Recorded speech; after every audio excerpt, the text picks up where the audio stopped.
matter, does not come into effect the number of finals we played previously, but every final always has its own level of drama coming in. Philip Kwame will be facing his brother Oscar Ouma, who will be turning up for the Samurai. So a bit of banter there between the two siblings in this particular final. Lovely bevy of ladies is trying to stir on and cheer on the Kenyan lads. Jeff Oluocha, number 6, is trying to wipe off a bit more jitters issues.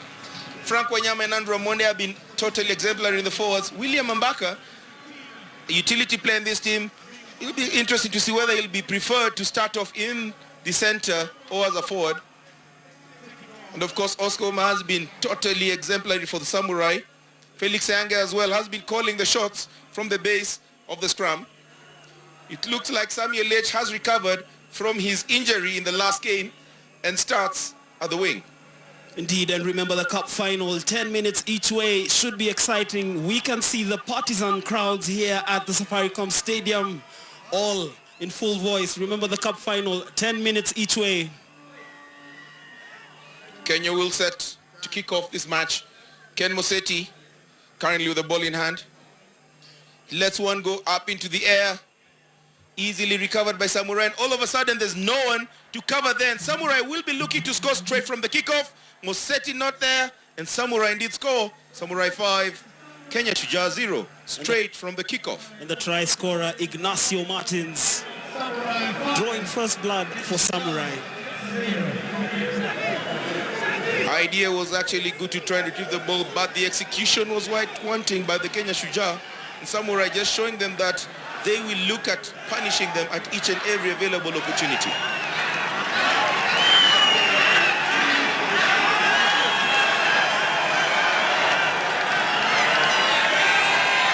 Deep concentration there from Mikhail Fedo.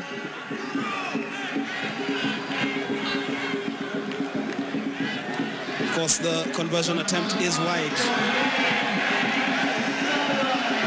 Shujaa will definitely just try and look at the error rates, try and perfect on it and minimize, if not totally eliminate them. Samurai have clearly already shown in that particular interview that they have the ability to make the Kenya Shujaa pay for their mistakes. Samuel with the heavily strapped legs looks to be the one who will be chasing from the kick. Gets raised high towards William Mbaka, lost by the Kenya forwards. Oscar Ouma picks the ball, shrugs off. Biko Adema gets Felix Ayange. He's got Samuel Liech on the wing. Liech puts on the afterburners, put down by great tackle from Nelson Oyo. Liech not releasing the ball. He needs to be very careful. That could easily result into a penalty. And yes, it has. Lugonzo in a bit of a hurry, bit of cynical play there from Samurai. They'll be reduced to 6 men, totally uncalled for. Augustine Lugonzo now gets a chance to take the penalty that he was denied to take earlier on. Samuel Liech is getting tackled, being pulled out, did not let the ball go off, resulting in a penalty. Biko Adema breaks right through. He's got one man to beat, steps back, thumping tackle coming in from Oscar Ouma. Adema manages to retain the possession somewhat, said to have held on to the ball, and Samurai get the penalty call. Begin to try and slow this down. They've already been reduced to 6 men. They'll definitely go for the line out, eat a couple more seconds as they expect, or rather wait for parity. The try scorer Ignacio punting the ball deep. Does not go all the way, eventually doesn't. Ken Moseti did not have the awareness of the pitch. Looks like it'll still be a line out for the Samurai. Quickly taken by Felix Ayange. Referee not too happy. And this will be taken. Seconds being eaten off the clock, and we're about to get the Samurai player getting back onto the field of play from his yellow card holiday. Ayange goes back to the line out. It's off another 5 seconds. Ball eventually lost against the head. William Mbaka being very, very influential in the line-out. Moseti, quick ball out to Augustine Lugonzo. Gives it a big one down south. Foot race between Lugonzo. Lugonzo looks to have got him there before Liech overcooks it. Oscar Uma quickly picks up the ball like a teddy bear. Biko Adema kicks the ball out. There was a penalty, I think, perhaps due to Biko Adema's kick. Samurai seem to be having someone sauntering out in the wings. Nelson Oyo looked like he was tracking him down shortly. That looks to be easy to play on. Biko Adema putting in the pressure. And it's all Samurai. Samuel Liech shrugging off Andrew Amonde. Ball still in play for Samurai. Kenyan players all lumped up into one particular corner. Thumping hit. Good tackle being taken in by Frank Wanyama, but looks like he was offside. Of course, Frank Wanyama there showing scant regard to Oscar Oma, as we just see the animated Mike Friday just barking out the instructions as he always does. It doesn't matter which team he's coaching. You'll see him as animated as ever. The man they call Giza and also Toyo. I mean, being called both Giza or Toyo sounds like something of a nomenclature that we get in one of the famous maximum security prisons in Kenya, Kamiti. Infamous it were, not famous. So Samurai back to the full complement of 7 players. The Kenyans not utilizing that period to perhaps add a little bit more misery. Very pensive bench there. Benjamin Ayemba and Paul Murunga. You can almost feel and touch the tension. Ayange gets the ball out. Samurai showing a lot more patience and confidence. Not keen on scoring of first phase. Andrew Amonde decides to just rush up. William Baka goes in there for the tackle. Looks to be adding a lot more pressure. Drives over. Advantage has been played for Samurai. And Shujaa just have to maintain their discipline more so in their half of the field, giving away unnecessary penalties. The penalty count is rising. Reminds me of last night's game between Shujaa and Western Province, the match that ended in a 10-all stalemate. Ayange looked to attack that gap, but Augustine Lugonzo was not going to let him through. Andrew Amonde, as the penalty advantage goes once again to Samurai International. The referee, Dan Cohen from Namibia, spot on. This has been a very energy-sapping level of interplay between Kenya and Samurai. The past 3 minutes have been literally on the breakdown. You just get a feeling that the players might probably be losing out on the energy. And this is where it really actually comes into the sharper team, the team that really wants it the most. Will have to go around and just pull the proverbial rabbit over hat. Ayange looping around, quickly gets a ball up. This looks very, very ominous indeed. The person who scored the first try, Inacio, scores the second try. Samurai extending their lead to 10 points. The Kenya Shujaa still having a nice little egg of 0 on the score sheet. Indeed, and Ignacio Martins has been very influential for Samurai International over the past 2 days. Of course, popping up when needed to score the tries, but also at times getting into the playmaking role and serving as a distributor. Of course, he hasn't come here with the Spanish national team, although he plays for them whenever called upon for the national assignments. Opting to come down to Nairobi this time with Samurai International. Conversion attempt is unsuccessful. The scores remain Samurai International 10, Shujaa 0. 2 minutes 35 seconds in the first half to play. The action coming to you live on Zuku Sports channels 300, 301, streaming to you live on the internet on zuku.co.ke/live. Ignacio Martin there in the slow motion replay, just going over for that try, the second try of the day for the man from Spain. The restart deep into Kenyan territory. Good retake there by William Baka, proving to be a vital asset for Shujaa in the air. We also know that he pops up with those vital interventions. Ken Mosetti, the playmaking ability there of Augustine Lugonzo, evident for all to see, selling the dummy and creating, is this an overlap? Frank Wanyama will fancy himself against Oscar Uma, showing scant regard for the former Kenya Sevens international, as we do have a Samurai player down on the ground. Amonde, in his typical Route 1 style, just creating another platform for Shujaa to attack. Nelson Oyo surging forward. Amonde once again with the offload to Biko Adema. Biko Adema just slices through to Amonde. Amonde only knows one thing. He's quite strong. The offload to Augustine Lugonzo. Amonde is definitely going to barge over for the try. You could smell that from a mile away. That is what you call a try that has been made by the village, for the village, executed by the villagers. Try good for Shujaa, Shujaa 5, Samoa 10.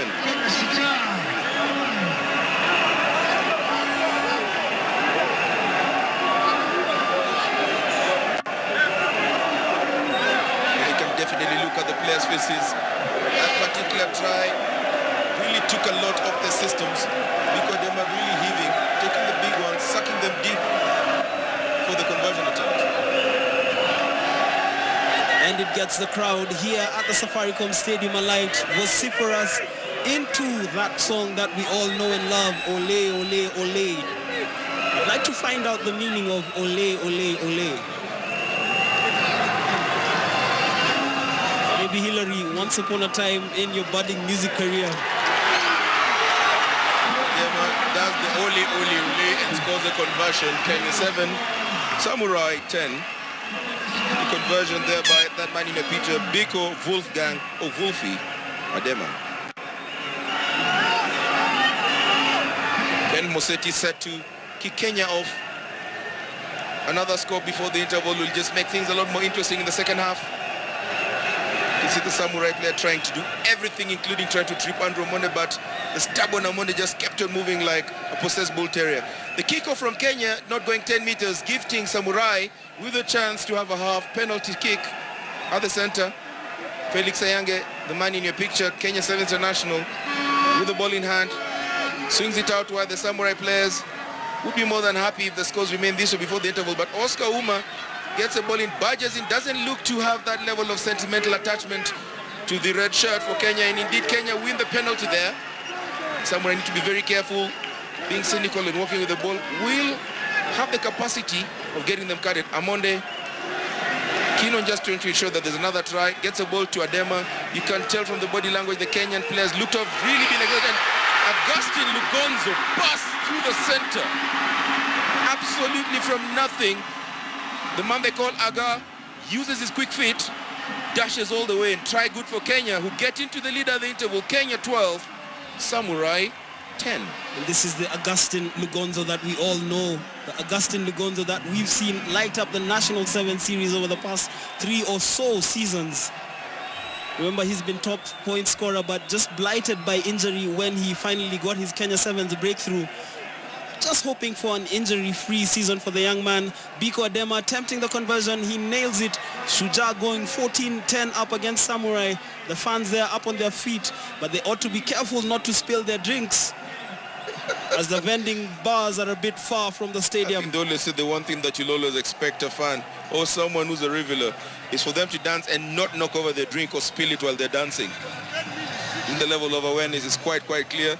And the fans have something to celebrate. I think Lugonzo just sneaking his way through, realizing that Ayange was half-hearted and just busting all the way down through.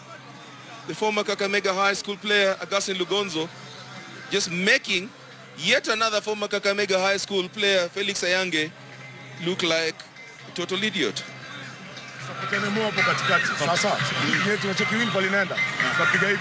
Sasa tupige deep tuwafungie huko. Felix hivi ya ball tu.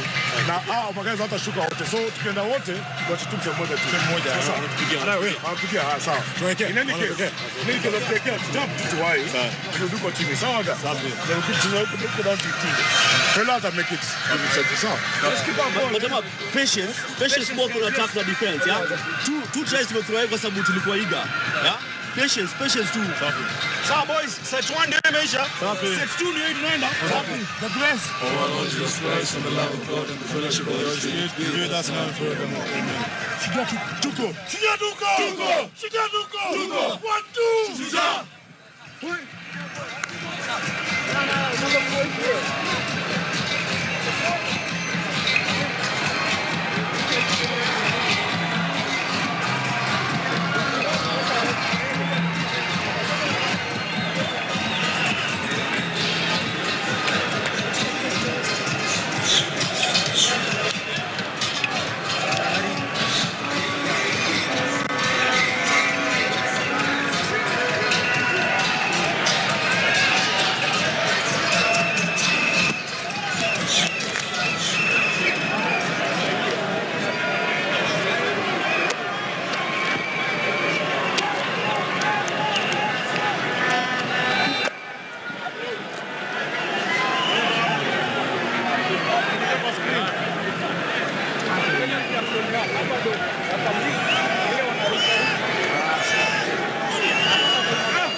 for the second half. Shujaa holding a 14-10 lead over Samurai.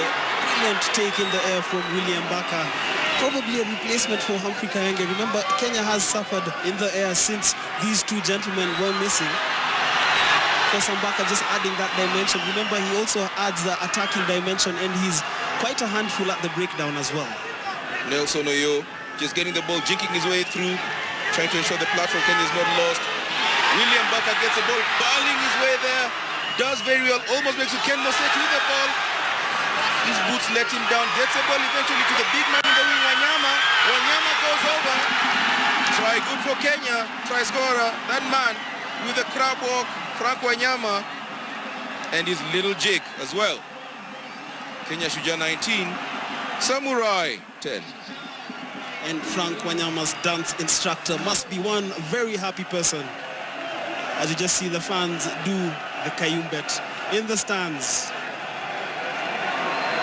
And for those of you watching at home, the Kayumbet is a contemporary modern Kenyan dance carried out by Kenyan rugby fans. This is actually a fusion of African dancer and a bit of Caribbean soul with the wiggling from West Africa. And up to a few years ago, it was an examinable subject in the Kenya curriculum of education. Mostly examined in pubs. Back to the action on the pitch. Biko Dema with a conversion attempt from the extreme left side of the pitch. Adema lets one go, it goes high, does not get into the mark. Samurai to get something back in. The Kenyans, Shujaa, looked to have actually picked up a sense of confidence. Wanyama just rushing his way through three defenders to go over. Not the easiest man to bring down. You can actually see Biko Adema almost getting knocked over by that man there, the jiggy master, Frank Wanyama. Once again, Mbaka proving to be quite a nuisance in the air. The Samurai player fell quite awkwardly. Remember, it was a contest in the air. He's fallen quite awkwardly, landed with his shoulder. I was actually a bit concerned that that would perhaps result in a yellow card, but the referee just calls for penalty. Nothing cynical in that. Mike Friday moving up and about, pacing up and about. He's never one of those calm sort of coaches you'd actually expect to see. Probably liken him to a pit bull terrier in terms of tenacity and unease.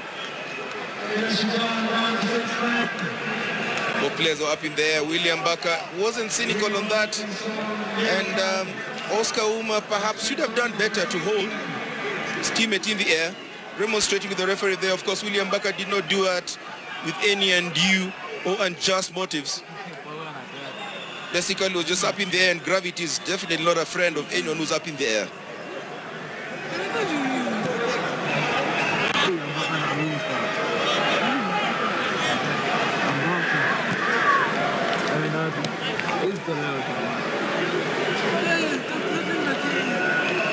Well, he landed awkwardly. The player in shirt number 3 for Samurai, Glenn Rolls.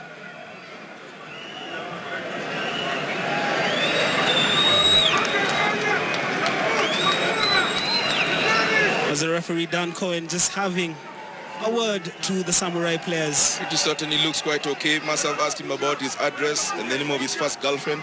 All those answers must definitely come in quite naturally. He looks good to go.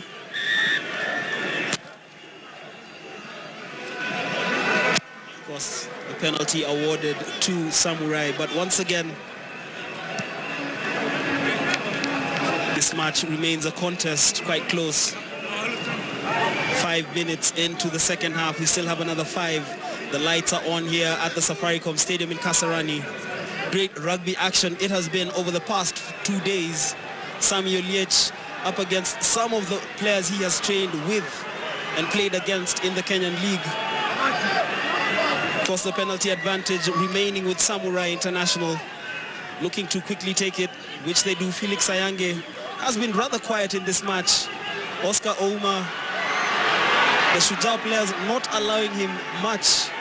He really hasn't had the ability to operate as freely as he has in other fixtures during this tournament. Because Oscar Ouma is a very potent sort of opponent. Give him a single yard, he takes an entire mile. And the Kenyan Shujaa seem to have studied that, knowing his danger, especially out in the open, quite clearly, trying to cut him down to size. Ball being slowed down in there by the Samurai, by the Shujaa. And the Samurai have got numbers out in the open. They should be able to unleash on Liech. Indeed they do, and he saunters over easily. Samurai narrow the lead that had been established by Shujaa. Samurai 15, Shujaa 19. And it's turning out to be an entertaining clash. Pretty much in the same breath as last year's final between Argentina and the Welsh Warriors. As we just catch a glimpse of a player there, it looked like Oscar Ouma. No, it wasn't him. It's Felix Sayange. We do know that he has had long-standing shoulder and ankle problems. Just hoping that none of them have popped up or recurred in this encounter. The conversion attempt. And it doesn't look like he'll be able to continue.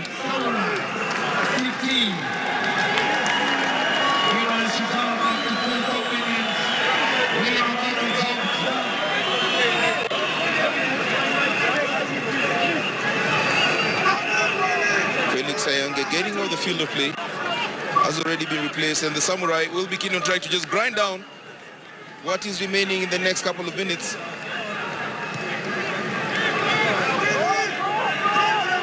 William Barker gets the ball but just manages to let it off, so that should be a knock-on advantage for the Samurai. Level of butterfingers there by William Barker. Jeff Olocha had already picked the ball, was perhaps already thinking about glory, about scoring a try all the way down, but brings it back. It'll be a scrum put in for the Samurai. And it's finally poised. 3 minutes 30 seconds in the second half remaining. Remember, if Samurai score a try, they don't need to convert it and just block Shujaa from scoring. They run off with the title. Remember, they've played in 2 previous finals, 1998 losing to Bristol University, and again in 2011 losing out to Samoa. Level of industry there by Augustin Lugonzo. Didn't seem to work. Samuel Liech out in the open. Ganged up by Biko Edema, Nelson Oyo. Nelson Oyo still has one man out in the open. Uses every little bit. And Oscar Ouma barges over. And the referee will have to consult as to whether the try was scored or whether Oscar was already off the field of play. Looks like it was good. The try should be given. Consults with the first assistant and the second. Try good for Samurai. Samurai getting to the lead. Samurai 20, Shujaa 19. And you can see that man in a picture there, Mike Friday, heaving a sigh of relief. Very extremely competitive coach, formerly coaching the Kenyan national sevens team. Does not actually take any game as a small game. Takes each and every particular game with the seriousness it deserves. Indeed, and remember, prior to coaching the Kenya Sevens national team, he also had a stint with England, coaching them between 2004 and 2008, making them a very potent side in Sevens rugby. He is actually a Sevens rugby specialist. Conversion attempt. Has no momentum, no distance, no accuracy. In short, it fails to hit the mark. The scores remain Samurai 20, Shujaa 19. 1 minute 43 seconds to play. The crowd here is up on their feet, of course, cheering for the home team, Shujaa. But a very solid display of rugby from Samurai International. A collection of players with World Rugby Sevens experience from Kenya, from Wales, Mexico, but Spain, I beg your pardon. There's a reason my mind went to Mexico. William Barker just losing out on his second kickoff. Just hasn't shown the same level of sharpness that he had in the first half. Samurai quickly channeling the ball all the way to the open. Samuel Liech easily herded by Nelson Oyo. Biko Edema tries to get over Nelson Oyo.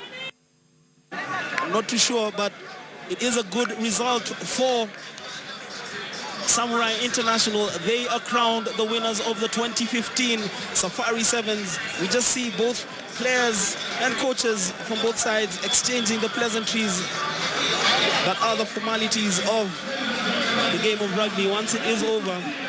Battling display really. 2019, a very close final. It was entertaining rugby through and through. 20 minutes that got us glued on our seats. Of course, Mike Friday seemingly having noticed one Frank Wanyama. Frank Wanyama has been a standout player, and if I was on the panel of people giving out awards, Frank Wanyama would probably qualify for the most promising player award.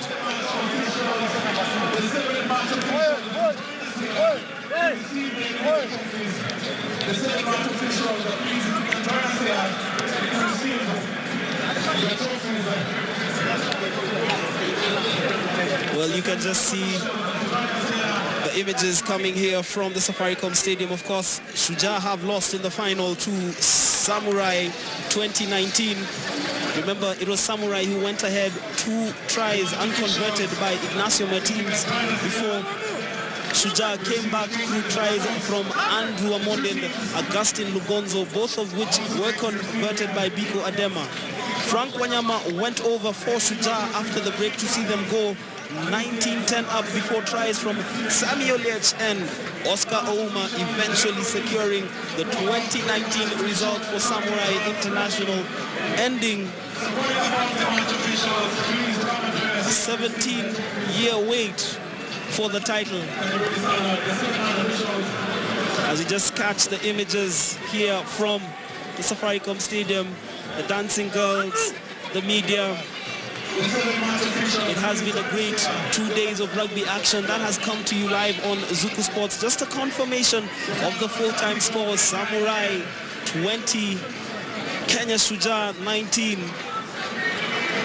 That has been the action from the Safaricom Stadium. Of course, in a few moments, we'll just get down to pitch side for analysis, to catch the presentations. But it has been